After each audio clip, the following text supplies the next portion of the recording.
Welcome to The Greek Current, a podcast by HALC and Kathimerini. I'm your host, Thanos Davelis.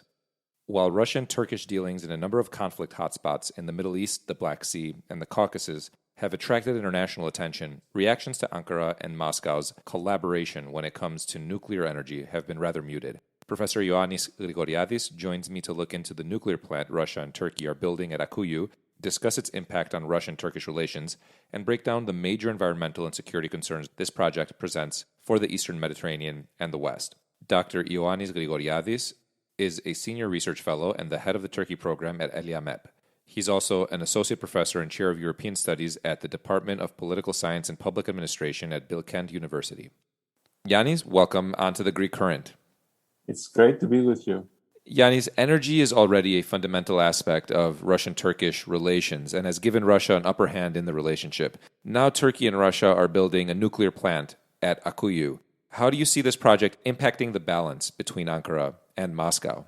In my view, this project aims to perpetuate and consolidate an energy dependency that Russia has gained over Turkey over the last decades. Unlike other European countries that have highlighted the need to escape from dependency on Russian natural gas, Turkey is appearing willing to change its dependency on Russian natural gas with a dependency on Russian nuclear technology. So what the Akkuyu project is showing us, and it's not just the fact that a Russian company, Rosatom, is building the project, but also the details of the agreement. This shows us that Russia will maintain a strong influence on the Turkish energy market for decades to come through Akkuyu. And this, of course, means that unlike other European countries, which will escape eventually from Russian influence on their energy market with the transition to the green economy and the rise of the renewable energy, Turkey will remain dependent on Russia for the foreseeable future. Professor, what are Russia's goals here? You talked about this deal. Does this deal raise questions about ulterior motives from the Russian side, for example? I think there is a solid economic side to the deal. So Russia is building this project with the aim to sell electricity to Turkey for a fixed amount of time at a fixed price, which is like dollar denominated. So like Russia has zero risk against the fluctuating exchange rate of the Turkish currency. So there is an economic basis on this, but I think there is also a strategic basis of this agreement, which is what I tried to explain a few seconds before. That is that an asymmetry that has been one of the main features of Russian-Turkish relations in the last decades, and I refer to the asymmetry in the field of energy, whereby Turkey depends heavily on the import of Russian hydrocarbons, will be transformed into a dependency on Russian electricity produced by Akkuyu, a nuclear power plant in Turkey, but operated and managed by Russia. Professor, a sensitive aspect of the Russian-Turkish nuclear partnership concerns the business model that Rosatom has put in place. Can you get into this in a little more detail for us?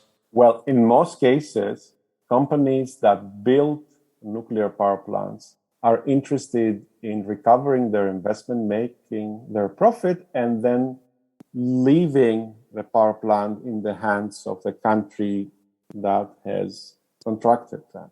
So in most cases, within 15 or 20 years, there is this transition. So if Rosatom wants to build a nuclear power plant and wants to stay there for good, and this is what is happening in Akkuyu. So Rosatom will not abandon the project in 15 or 20 years, but it will be running and managing the power plant for its expected lifespan. This is quite extraordinary and raises questions about the political dimension of this agreement, because this means that Rosatom will maintain an important position in the Turkish electricity market for decades. So it's not just interested in making profit, it's also interested in maintaining influence on the Turkish energy market. And I think this is quite important to know. Greece and Cyprus have raised the alarm over the Akkuyu plant, calling on Turkey to consult with its neighbors about this project. What are the overall risks of the nuclear plant that's being built at Akkuyu, and what are Turkey's Eastern Mediterranean neighbors really concerned about? Well, there are a couple of different risks involved with our project. A very obvious risk for any nuclear project in the Mediterranean is, of course, the earthquakes, because our region is one of the most earthquake-prone regions in the world. The counter-argument against this position was that the area where Akkuyu is built was supposed to be one of the least earthquake-prone regions of Turkey. It was chosen for that reason. But a recent earthquake showed that even that region is not completely safe. So, of course, the discussion and the official statements talk about a project that can sustain much higher earthquakes, but it's definitely a major concern for the region because, of course, the costs, the possible negative effect of an accident is going to affect not only Turkey, but also neighboring countries.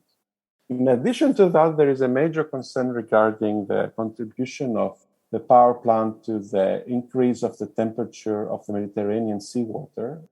Like all nuclear power plants, the Akkuyu plant will have to use water to cool in its reactors. And this water in the Akkuyu case will be brought from the Mediterranean. The waters of the Mediterranean are already rather warm compared to the waters of other oceans or seas around the world. This will mean that the project will need an increased quantity of water, of seawater, to keep the reactors cool. And this, of course, increases the risk about a possible contamination of the seawater that is going to go through the plant in order to keep the reactors at a temperature that is not dangerous for an explosion or sort of for a malfunction. And it's important to note that the Mediterranean is already a very delicate ecosystem to begin with. It is very important to highlight that there have been some international research projects that highlighted that the Mediterranean is already a climate crisis hotspot. So the seawater temperature in the Mediterranean has risen in recent decades. This has contributed already, for example, to the invasion of species from the Red Sea. You may have heard about a number of dangerous fish that now roam around the Greek seas and other fish that have disturbed and other organisms, not just fish, it's shellfish. There's, for example, the pufferfish that has been poisonous and is considered to be a major risk for fishermen in the Eastern Mediterranean. This has become possible. Why? Because the seawater temperature in the Eastern Mediterranean has risen to the point that fish that normally would not survive in the Eastern Mediterranean because they were used in tropical temperatures can now survive. So instead of raising awareness about the problems that rising temperatures in the Eastern Mediterranean are bringing, we're having a project that is going to make things even worse, unfortunately, in terms of water temperature. What about looking at this project from a security standpoint? It's been rumored that Turkey has an interest in acquiring nuclear military capabilities. Is there a concern about broader nuclear proliferation here? If we look into the agreement between Russia and Turkey, we figure out that Russia will maintain the management and the control of the nuclear power plant throughout its operation. This actually means that the possibility that Turkey uses the power plant to develop its nuclear military capabilities is limited.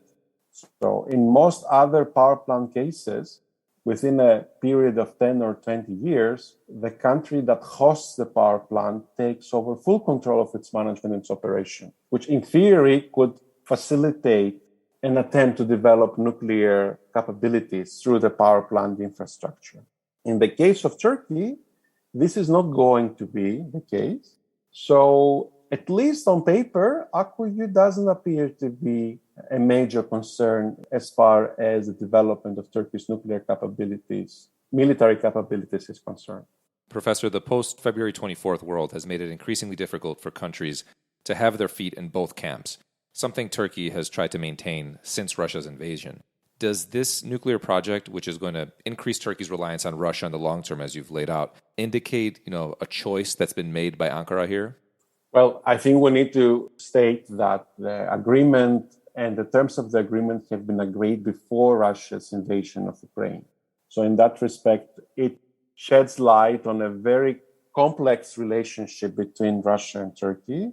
where the two countries agree to disagree on certain important issues, but also agree to collaborate on other important issues. And in my opinion, relations between the two leaders also play a big role in that respect. I do agree that the position that Russia maintains in Turkish foreign policy today is very, very important.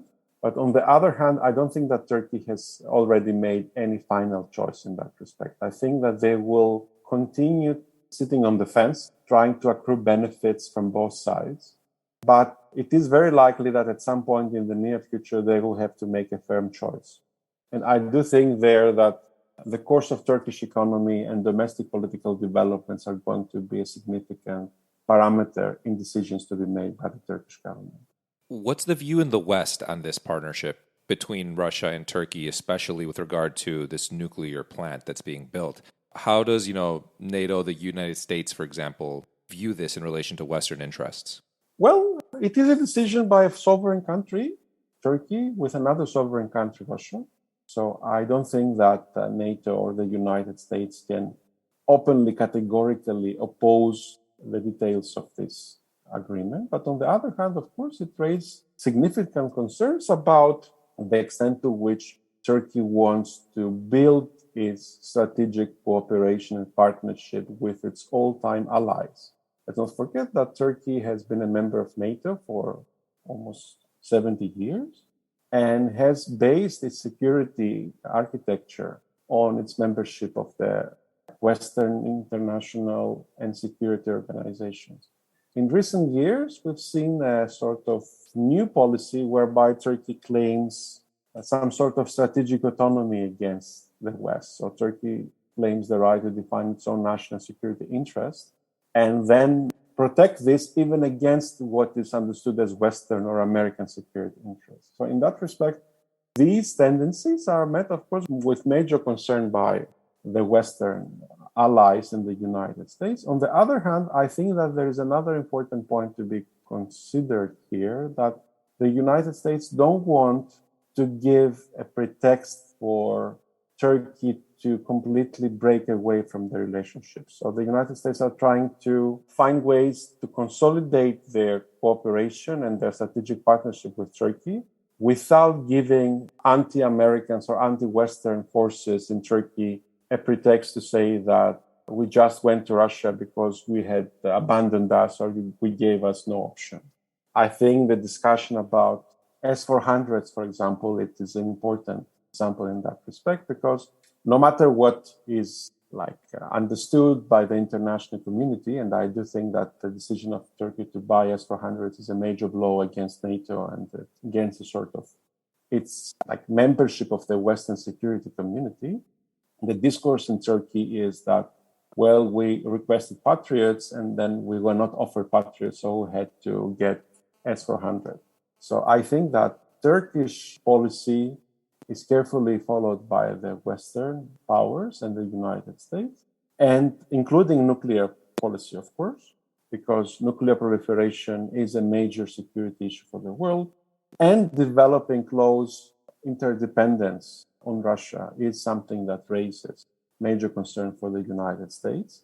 So in that respect, I do think that the United States and the West are following closely these developments, but they're very careful in the way they intervene in order for their intervention not to backfire in the current circumstances.